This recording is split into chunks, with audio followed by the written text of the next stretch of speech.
The news of his death must have affected you greatly, Rick, because you worked with him right at the beginning, didn't you? Yeah, I got up yesterday morning. I'm a very early riser, and I was up at my usual 5:45 and came downstairs, and I noticed that there were 40 text messages. So you know something's up. And I switched the radio on and just heard the news. And I'll be honest, I just sat for about 30, 40 minutes, unable to speak. And my wife came down and asked, she said, "What's the problem?" And I said, "Listen." And she listened to the radio and they made the announcement again. And then we both sat there for another half an hour. I was absolutely, honestly, shell-shocked, as I think everybody was, even people who didn't know him were shell-shocked. Did you ever have moments of regret that you didn't continue to work with Bowie? I probably did in some respects, but I was asked to join Yes and Spiders from Mars, to form Spiders from Mars with Mick Ronson and David on the same day.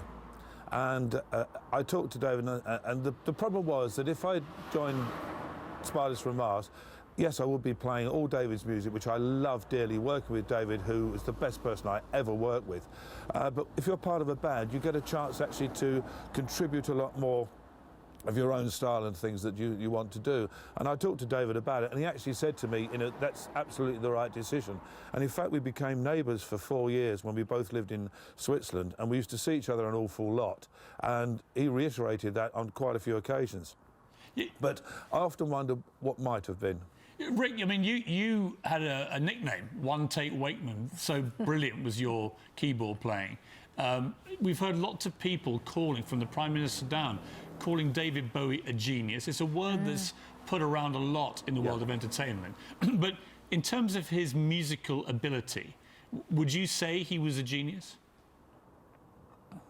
Yes, I would, and you're quite right, Piers. It is a word that's bandied around a lot, and it's misused a lot. David was unbelievable. He was his own man. There's no doubt about it. He was a musical genius. I think he played a bigger part, and I've said this before, even when he was alive, he played a bigger part to where we stand now, musically, fashion and art-wise, than anybody else I know of my generation. Well, that's quite some tribute. Rick, Amazing. Thank you so much for joining us this morning.